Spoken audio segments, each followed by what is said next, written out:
This is Simeon Mokaiber. He is a veteran who participated in the invasion of Iraq. He's a lifetime law-abiding citizen, a father, just a regular guy, but thanks to the New York SAFE Act, he is now a convicted felon.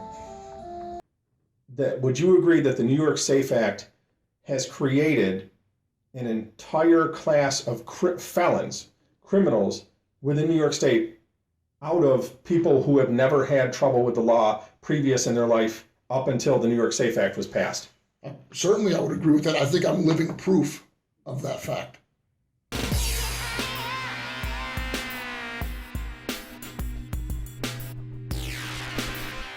Now, would you tell us, you had a little bit of a conversation with the district attorney or the assistant district attorney during your trial, correct? That's correct. Would you please relay to my audience exactly, as best you can, what that conversation was like? Sure. Well, I took the stand in my own defense. I tried, I think like I mentioned earlier, I tried my best to explain to the jury that we have a Second Amendment right, and that right should not be infringed. The assistant district attorney, the prosecutor, then tells me while I'm on the stand that I had a valid pistol permit. Therefore, at the moment that I'm on the stand, my Second Amendment rights are not being infringed. I was taken aback by that. I really didn't know what to say other than the obvious. That here I am on the stand in front of you, obviously, blatantly and clearly, my Second Amendment right is being infringed upon. So you were charged with 3 felonies, facing up to 21 years in prison for having magazines in your car. That's it. They took your pistol permit. They took your other guns away. You had to sell them. You were not allowed to have those once your pistol permit was revoked. But her contention was that your Second Amendment rights were not infringed. That's correct. I had to turn my pistols into the sheriff's department. And she told me while I was on the stand that my Second Amendment right is not being infringed. So I think one of the important things to take from that is no matter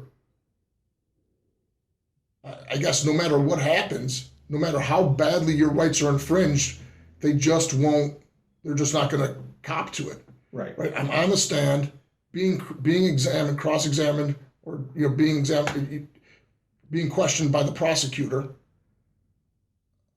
and she's telling me my Second Amendment right is not being infringed.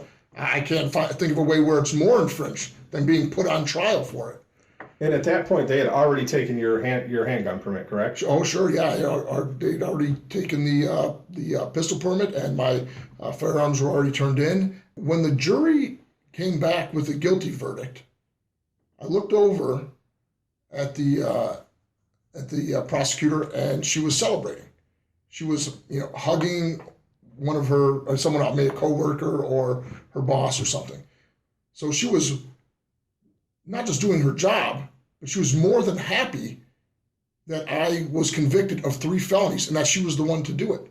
She was celebrating that my Second Amendment right had just been trampled on. So you were just telling me that you were actually charged with, what was the charge? Under New York State Penal Code 265.02, subsection 8, criminal possession of a weapon in the 3rd degree. Criminal possession of a weapon, but the only thing you had in your car were the magazines. That's correct. Which New York State calls them large capacity feeding devices or something like that.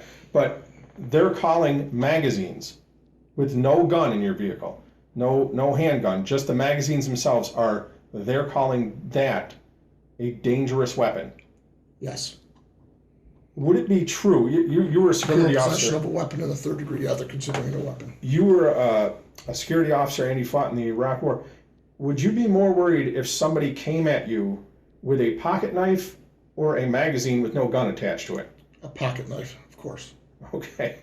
Yeah, because that's, for those watching the video, you didn't see this, but we had to actually turn the cameras back on when he got the paperwork, and I heard that New York State that he was charged with possession of a dangerous weapon in the 3rd degree when all they had in the vehicle was magazines. They were loaded, correct? The magazines were loaded, yes. But you can't, unless you have special skills that you learned through some of your security or Army work, you do not have the capacity to spit or throw a firearm at the velocity to make it a deadly projectile, do you? I do not have that skill, though. So this is just for me, I don't want to put words in your mouth, but if this video is seen by legislators, people who may have voted on the New York SAFE Act, do you think when they were sitting in those chambers and they cast that vote for the SAFE Act, that it was in their idea? Do you think that they were sitting around and going, oh, I hope that we take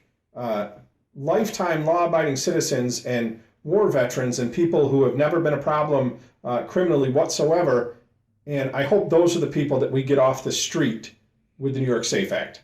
I can't imagine that was their intent or anybody's intent when signing the SAFE Act. But this is the reality that we now live in New York. It is certainly the reality that we now live in.